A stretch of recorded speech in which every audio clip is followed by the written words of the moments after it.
Merci, bonjour à tous. Merci de m'accueillir dans votre assemblée ce matin où, d'une certaine façon, effectivement, je me sens un petit peu intruse, mais ravie d'être là et je me suis régalée à entendre les présentations précédentes. Vous le disiez, je viens de l'entreprise. Effectivement, j'ai travaillé pendant 15 ans en recherche et développement en télécom, donc en tant qu'ingénieur. Mais ce n'est pas ça qui m'a amené à l'égalité des chances, c'est d'autres types d'expériences, notamment l'éducation populaire et le scoutisme.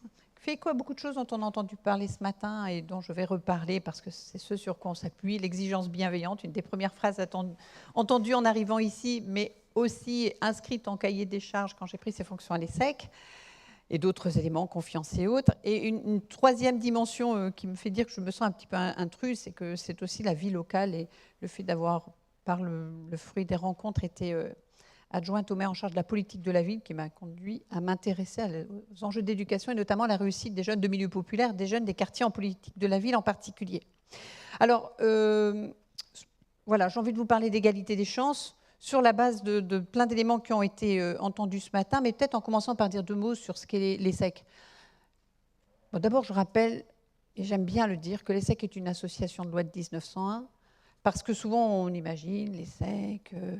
école de commerce, business, et pas toujours connecté avec beaucoup de positifs dans un certain nombre d'environnements. Donc il se trouve que l'ESSEC est une association de loi de 1901, ça veut dire forcément des choses de l'ordre de l'intérêt général derrière tout ça, et puis accessoirement c'est aussi une structure extrêmement souple qui nous a permis de faire pas mal de choses, et notamment autour de l'enjeu de la réussite du plus grand nombre.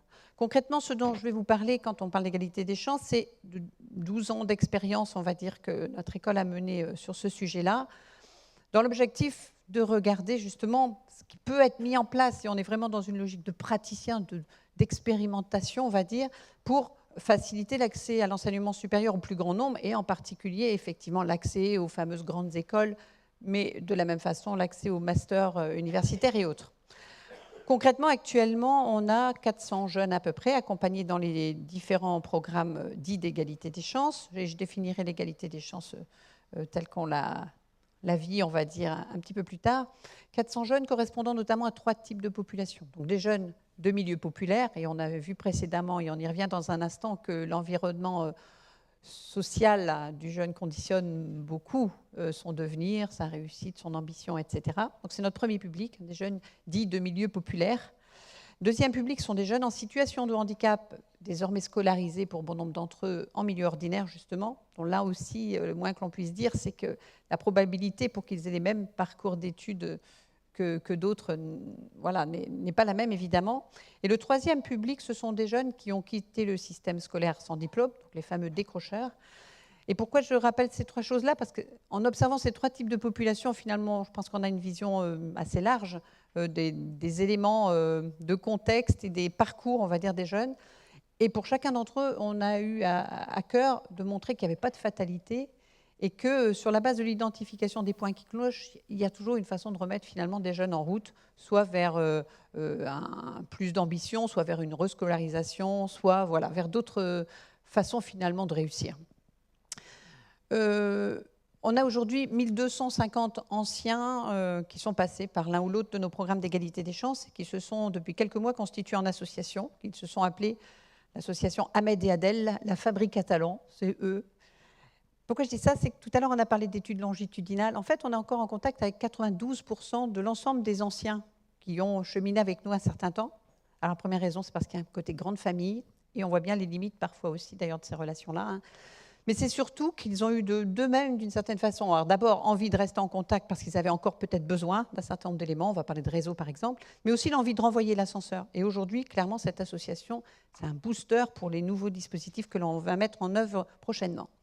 Autre point, depuis 2005, j'anime le réseau national de ce qu'on appelle maintenant les cordées de la réussite. Via la CGE, en fait, il y a un groupe qui fédère bon nombre d'acteurs de ces mêmes sujets d'égalité des chances. J'allais dire ceux qui sont en périphérie de l'école, mais qui travaillent avec l'école. Et de plus en plus, on travaille avec l'école et non pas seulement aux côtés d'eux. C'est un petit peu tout ça que l'on va partager. Alors, déjà, de quoi parlons-nous quand on parle d'égalité des chances? La définition que l'on en a donnée, nous, l'égalité des chances appliquée au champ de l'éducation, parce qu'évidemment, ça peut s'appliquer à bon nombre d'autres secteurs, c'est de permettre ou de tout faire pour essayer de faire en sorte que chaque jeune trouve sa voie et aille au plus loin de ses capacités dans la voie qui est la sienne. Et ceci, donc, quelle que soit son origine, familiale, culturelle, territoriale, sa santé, etc., etc. Autrement dit, comment lutter contre les déterminismes sociaux et territoriaux. Et on le redira, c'est effectivement pour nous la dimension sociale qui est la plus importante et qui nous semble plus finalement prépondérante dans le devenir d'un jeune que d'autres critères. Donc, en pratique, dans le pôle égalité des chances, depuis donc 2003, on expérimente, sur la base de nombreuses lectures, nombreuses études, dont celles qui ont été présentées ce matin, des façons de combattre tout ça. Voilà, l'objectif, c'est donc de montrer qu'il n'y a pas de fatalité et d'essayer de sortir des axes d'innovation. Ce matin, on a vu l'enjeu de notation, dont on est bien convaincu, évidemment, que c'est un axe majeur, mais peut-être d'autres éléments à côté, pour, alors d'une part, favoriser la réussite du plus grand nombre, et d'autre part, et j'y viens parce que c'est ça aussi qui a mis l'ESSEC en mouvement, faire en sorte qu'un jour, on ait plus de diversité sociale dans nos établissements. Donc souvent, on me dit, mais pourquoi l'ESSEC s'intéresse à tout ça ?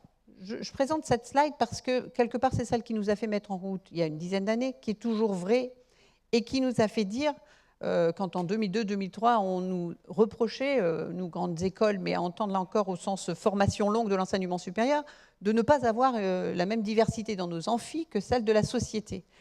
Ce schéma, qui est extrait de l'UPSTI, en fait, éclaire, je pense, un certain nombre de choses et a expliqué la démarche qui a été retenue par l'ESSEC. En foncé, vous voyez le pourcentage d'enfants de cadres supérieurs à différents niveaux de la société. En bleu clair, le pourcentage d'enfants d'ouvriers. Dans la population, évidemment, beaucoup plus d'enfants d'ouvriers que d'enfants de cadres supérieurs. Et vous voyez que plus on avance dans le parcours d'études, plus la courbe s'inverse. Autrement dit, nous qui en sommes dans les, on va dire, les grandes écoles qui sont situées dans les dernières parties du tableau, peinons évidemment à avoir dans nos amphis la diversité de la société pour la bonne raison qu'ils n'arrivent pas forcément jusque-là. Donc à partir de ce constat-là, que l'on pourrait commenter sur la base d'un autre schéma de l'ADEPE que vous connaissez sûrement, on a défini toute une série d'actions en se disant qu'il y aurait évidemment, face à cette situation-là, pas de solution unique, universelle, immédiate, et qu'il allait évidemment falloir travailler pendant pas mal d'années en travaillant sur plusieurs leviers. On a défini 3 types d'actions. Des actions en amont de l'enseignement supérieur qui nous conduisent évidemment à monter des partenariats et à travailler en partenariat avec bon nombre d'établissements depuis lors. En amont, pourquoi ? Pour d'abord expliquer, informer, partager et peut-être convaincre un certain nombre de jeunes d'oser des filières autres que celles qu'ils connaissaient, qui, pour bon nombre d'entre eux, sont par exemple les BTS du même lycée, parce que ça a aussi quelque chose de rassurant, etc. Donc élargir le champ des possibles. Donner de l'envie, donner de l'ambition, travailler sur toute une série de leviers, et on le dira, travailler avec les familles sur ces mêmes leviers pour dire que là encore, qu'il n'y a pas de trahison par rapport à un milieu, qu'il n'y a pas d'interdit, qu'ils ont les mêmes opportunités que chacun et qu'on va essayer de se saisir de tout ça. Bref, travailler très en amont, et c'est aujourd'hui encore vraiment l'essentiel de la tâche. Mais en parallèle, évidemment, travailler et avoir un regard très critique sur nos propres pratiques. Je vais rapidement passer en revue ce qui s'est passé sur les 2 phases. La question qui était posée, c'est « mais vos recrutements éliminent trop de jeunes ?» La question est effectivement pertinente. L'exigence, j'allais dire, d'entrer dans nos écoles peut évidemment éliminer un certain nombre de jeunes sur une base peut-être de niveau scolaire, même si on fait très attention. Et au-delà de ça, clairement, on a vu et on a remis en question un certain nombre de processus de recrutement parce qu'effectivement, c'est facile de glisser dans des entretiens ou autres des éléments qui peuvent être finalement discriminants sans le vouloir. En même temps, on a vu des éléments qui allaient à l'encontre de nos représentations ou nos impressions a priori. On avait dit, par exemple, on sait bien que la matière la plus sélective, c'est la culture générale, par exemple. En réalité, dans les concours d'entrée aux écoles de commerce, ce n'est pas la culture générale qui est la plus pénalisante, puisque quelque part, en prépa, on remet un peu les compteurs à zéro et pendant 2 ans, on travaille sur les mêmes disciplines. Ce qui veut dire que l'écart de notes sur des matières comme celle-là, au niveau du concours, n'était pas très important. L'écart de notes en anglais, très, très importante, évidemment, majeur. L'écart de notes en mathématiques majeures. Les mathématiques sont, avec l'anglais, la matière, en tout cas pour ce qui concerne nos formations, la plus discriminante. C'est là qu'on voit qu'on a plein d'a priori de représentation et que la réalité ne colle pas toujours à ça. Donc, évidemment, sur un certain nombre de sujets, on n'a pas pu faire grand-chose. On ne va pas refaire les mathématiques telles qu'elles ont été acquises ou moins bien acquises depuis l'origine. On a joué sur tout un certain nombre d'éléments et, par exemple, l'entretien est favorable au milieu populaire. C'est intéressant de savoir que autant les écrits reste plus compliqué pour les milieux populaires, autant ceux qui passent la barrière de l'écrit ont statistiquement plus de chances d'être admis dans les écoles a posteriori. Voilà, pour toute une série de raisons, je ne sais pas si ici on a le temps de l'examiner, et on a évidemment travaillé sur toute une série de leviers pour justement favoriser, là encore, de l'admission d'un maximum de jeunes de milieux populaires. On a travaillé sur tout ce qui concerne pendant les études. Par exemple, les gens disent au prix coût de vos écoles, il ne faut quand même pas vous étonner qu'il n'y ait pas beaucoup de milieux populaires. Alors là, j'en profite pour dire que cette image-là est fausse, c'est peut-être un stéréotype aussi. On peut faire des écoles comme la nôtre pour 0 €, puisqu'elles peuvent se faire en apprentissage sur 2 années sur 3, et l'apprentissage ne coûte rien à l'élève, puisque c'est l'entreprise qui paye les frais de scolarité, et qu'en plus l'élève est rémunéré sur un certain pourcentage du SMIC pendant ses études. Chez nous, sur 3 années, 2 années peuvent être faites en apprentissage, et l'ensemble, pour ceux qui font l'admission sur titre, l'ensemble des études peuvent être faites en apprentissage. Et en outre, pour la partie donc, qui ne peut pas être faite en apprentissage, je rappelle qu'il y a des bourses qui aujourd'hui sont très importantes et qui font que, par exemple, les boursiers peuvent avoir une exonération allant jusqu'à l'intégralité de leurs frais de scolarité. Pourquoi je dis ça? C'est qu'en fait, ces informations-là, c'est par les enseignants que les élèves l'ont quand ils sont de milieu populaire. Ça veut dire qu'il faut à tout prix qu'on travaille à faire circuler ces informations. Je ne suis pas en train de faire de la pub pour l'ESSEC, mais parce que je dis de l'ESSEC est vrai d'un certain nombre de filières. Il faut qu'on fasse attention de ne pas avoir trop de raccourcis par rapport à certaines filières, parce que c'est aussi une des raisons pour lesquelles ils ne postulent pas. Je parle de l'ESSEC comme je parlerai d'école d'ingénieurs, je le redis, ou comme tout type d'école finalement de ce type. Pourquoi je dis ça? C'est que petit à petit, d'abord, on arrive à la conclusion que tous les milieux populaires qui entrent dans nos écoles réussissent aussi bien que les autres. Ça, il faut quand même qu'on le redise. Et ça veut dire que si on travaille sur le recrutement, si on poursuit les questions sur le recrutement et sur l'amont, il n'y a pas de raison que demain, voilà, on n'arrive pas à augmenter sur la diversité. Pour information, à ce jour, on a 21% de boursiers à l'ESSEC.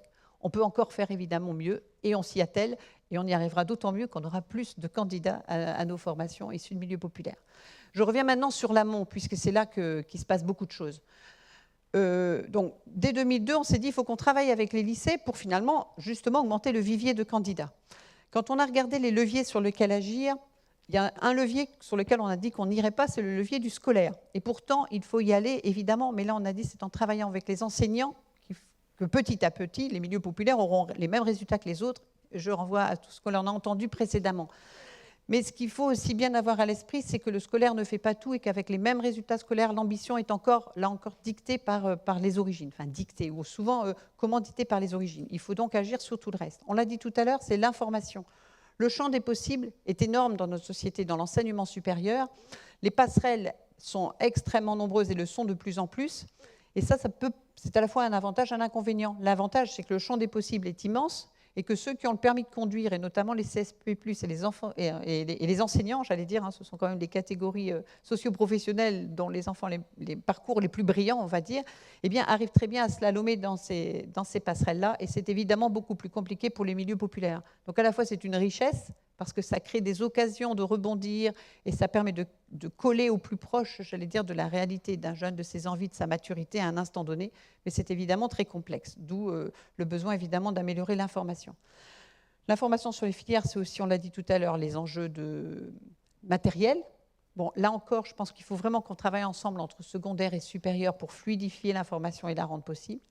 C'est le travail avec les familles, je le disais tout à l'heure.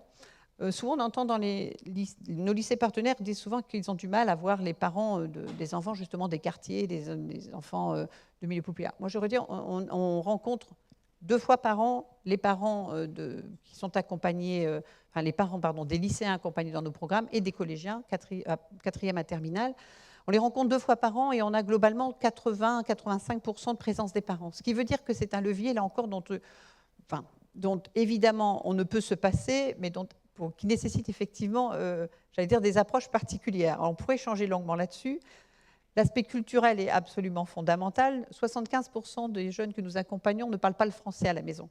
Ils le vivent souvent comme un inconvénient, comme un handicap en quelque sorte. Et nous avons à cœur de dire que dans des écoles comme les nôtres, où il y a 33% actuellement d'étudiants internationaux, finalement, ils ont un atout comparé peut-être à certains Gaulois, comme ils le disent. Et il faut à tout prix s'efforcer justement de faire de ces cultures différentes des atouts. C'est vrai également des familles, là encore. Effectivement, les réunions avec les familles se font souvent en traduction simultanée par les enfants et autres, mais je pense qu'il faut que l'on ait à cœur de valoriser les parents, y compris en leur rappelant qu'ils sont les premiers acteurs de la réussite de leurs jeunes, y compris en leur disant que ce n'est pas parce qu'ils ne comprennent pas l'ensemble de ce qui se joue dans le tutorat ou dans les réunions d'information qu'ils ne sont pas finalement aux premières loges de ce qui fera la réussite. Donc il faut à tout prix qu'on arrive à avoir ces échanges avec les familles. Mais là encore, je redis, c'est possible. Dans les mots-clés, il y a évidemment le temps à prendre, l'informel, la convivialité, les inviter à venir avec des petits gâteaux si ça leur fait plaisir, enfin, utiliser des tonnes de méthodes périphériques, mais leur dire à quel point leur présence est importante. On travaille beaucoup sur les enjeux de développement personnel, ce qui nous frappe beaucoup quand les jeunes arrivent dans nos dispositifs, donc soit en quatrième, soit en seconde, c'est la très mauvaise opinion qu'ils ont d'eux-mêmes, en quelque sorte. Incroyable à quel point ils se dévalorisent, à quel point ils se sentent nuls, alors même que leurs enseignants les ont identifiés justement comme ayant du potentiel, comme ayant évidemment devant eux une perspective d'études supérieures. Et voilà. Et eux arrivent justement en disant ah non, je n'y arriverai pas, c'est pas pour moi.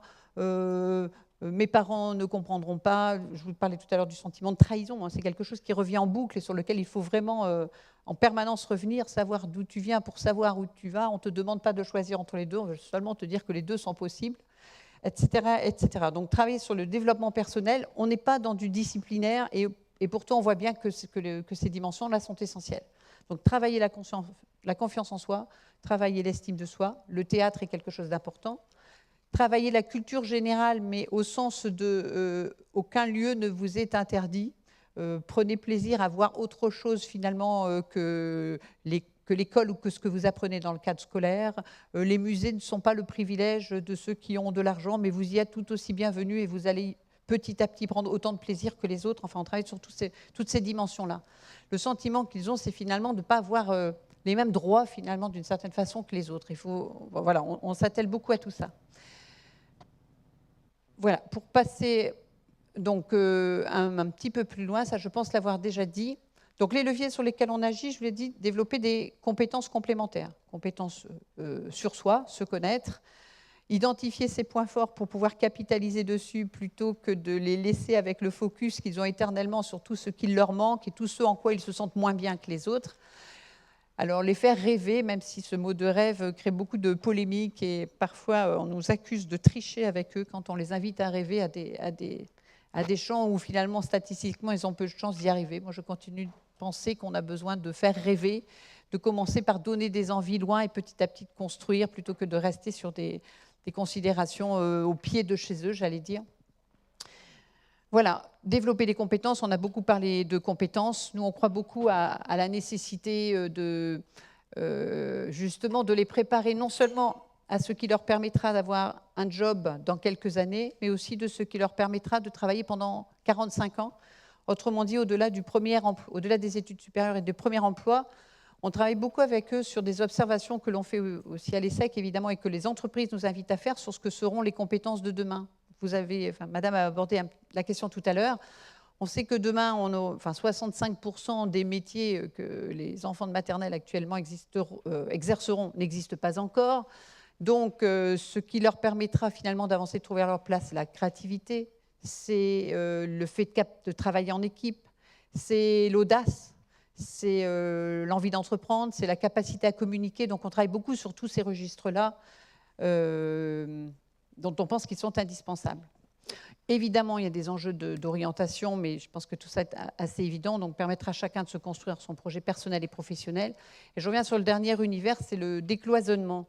Ça nous fera beaucoup quand même de voir à quel point finalement, entre l'enseignement secondaire, l'enseignement supérieur, le monde de l'entreprise, les quartiers et autres, on a un peu partout des cloisons extrêmement épaisses. Et en fait, ce qu'on essaie de faire, avec plus ou moins de succès, mais avec beaucoup de détermination, c'est de créer des ponts entre ces univers. Je pense que le premier pont sur lequel il faut que l'on travaille, c'est de faire se rapprocher l'enseignement secondaire et l'enseignement supérieur. Je pense que maintenant, depuis quelques années, quand on parle du bac-3, bac+3, on a un boulevard devant nous. Et je pense que c'est absolument précieux de travailler sur ça parce que parmi les jeunes du milieu populaire, on sent bien que pour ceux qui vont jusqu'au bac, la vraie question se pose après, et notamment par le fait qu'entre le secondaire et le supérieur, parfois une espèce de gap. Hein. de là où les lycéens arrivent en fin de terminale ne correspond pas forcément à là où on les prend en point de départ sur le maillon suivant. Il y a quand même quelque chose qui coince, il y a un petit peu de codage là-dedans dont ils sont victimes. Donc il faut que l'on travaille ensemble. Et finalement, ce qu'on a fait pendant un certain nombre d'années, quand on faisait en sorte que les jeunes viennent à l'ESSEC, donc pour du tutorat étudiant, je ne l'ai pas rappelé, mais pour rencontrer des étudiants, pour rencontrer des entreprises, pour rencontrer un certain nombre d'autres acteurs de la société, pour parler autre chose que du scolaire, mais pour regarder ce qui leur permettra finalement d'avoir cette audace-là. Finalement, c'est ça l'enjeu de ce qui se joue là-dedans, c'est de décloisonner. Quand je dis ça, ça me permet peut-être d'aller sur le champ de ce qui nous attend désormais,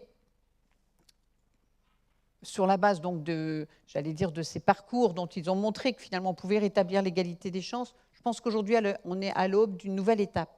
Alors, une étape qui, à l'ESSEC, a un angle particulier, parce que, peut-être le savez-vous, mais nous avons changé de directeur général il y a 18 mois. Notre directeur général, c'est Jean-Michel Blanquer, qui est l'ancien DGESCO. Alors évidemment que ça prend une tournure un peu particulière à l'ESSEC, ces questions-là, puisqu'il est évidemment animé de l'éducation au sens très large du terme, dans tout ce qu'il fait, dans tout ce qu'il dit, dans tout ce qu'il injecte comme innovation, et le mot est faible dans notre institution. Et ce qu'il propose finalement aujourd'hui, c'est que nous réfléchissions à un second souffle de l'égalité des chances. Il y a eu plein d'initiatives diverses et variées, dont elles ont à la fois montré qu'elles pouvaient porter ses fruits, mais dont elles montrent aussi les limites. Ce qui veut dire que tout ce que l'on fera en périphérie de l'école, et on en était conscient dès le départ, ne vaudra jamais ce qui se passe au cœur des classes, et vous l'avez dit tout à l'heure, c'est bien sûr là que tout se joue. Alors, en même temps, on ne peut pas imaginer de laisser l'école seule, j'allais dire gérer tout ça, et on est convaincu que chacun a un rôle à jouer là-dedans. Donc l'étape qui se prépare aujourd'hui, et que l'on appelle donc entre nous le second souffle de l'égalité des chances, va essayer de répondre à un certain nombre d'attentes que je rappelle ici. Bon, réduire les inégalités à l'école, on en a parlé, et ça reste notre leitmotiv numéro 1. Parler de formation initiale et continue des enseignants, au départ ça a été vu pour nos propres enseignants. Pourquoi ? Parce qu'ils se rendent compte que nos étudiants d'aujourd'hui ne sont plus du tout ceux d'hier, qui n'ont plus de plaisir à venir en amphi, ou en tout cas qui n'ont plus l'attitude qu'ils avaient avant. Alors sûrement que les présences des téléphones et autres va jouer un rôle là-dedans. En tout cas, ils exigent aujourd'hui, les élèves demandent aujourd'hui des pédagogies complètement différentes, et nos étudiants sont assez démunis là-dessus. Donc l'idée, c'est de dire qu'il faut que l'on réfléchisse à ces évolutions-là des formations de nos enseignants. Mais assez vite, Jean-Michel Blanquer disait peut-être qu'on peut faire d'une pierre deux coups, parce que ces réflexions ne sont peut-être pas si éloignées de celles qui se vivent dans l'enseignement secondaire. La révolution numérique, là encore, on voit bien à quel point elle questionne tout. Chez nous, on a surtout regardé ces enjeux-là par rapport à ce que ça veut dire dans les entreprises, ce que ça veut dire, par exemple, dans le secteur de la santé, ce que ça veut dire dans la fonction publique, mais évidemment que c'est aussi un grand questionnement dans l'école. Ensuite, je vous le disais, la question du bac-3, bac+3 est aujourd'hui aussi posée et sûrement le levier sur lequel on va agir.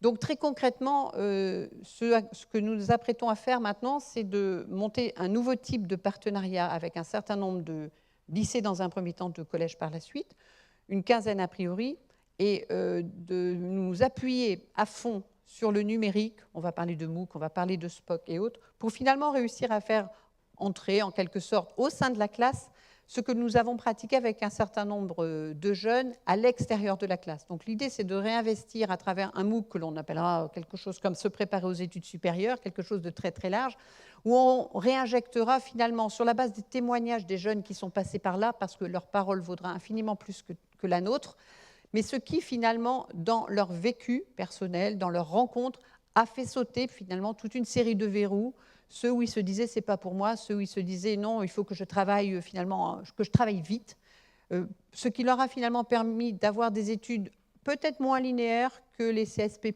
au sens large, mais dans tous les cas des études avec succès, la façon dont ils ont finalement réussi à s'emparer de ce champ des possibles pour en faire de la réussite. Donc c'est eux qui serviront de leitmotiv, c'est eux qui s'adresseront aux lycéens dans un nombre important de classes dès l'année prochaine via les enseignants avec qui là aussi nous allons évidemment travailler en amont et regarder quelle pédagogie mettre en œuvre, notamment dans le cadre des 2 heures d'accompagnement personnalisé, pour finalement réinjecter peut-être au service du plus grand nombre ces retours d'expérience.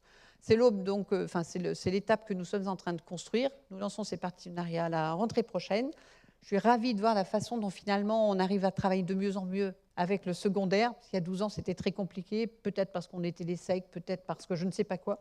Et aujourd'hui, je suis convaincue qu'en travaillant ensemble, les enseignants du secondaire seront peut-être plus à même d'accompagner leurs lycéens vers le supérieur, et deux, nous, supérieurs, serons peut-être plus en même d'adapter aussi la pédagogie et les formations que nous proposons aux jeunes tels qu'ils sont vraiment aujourd'hui.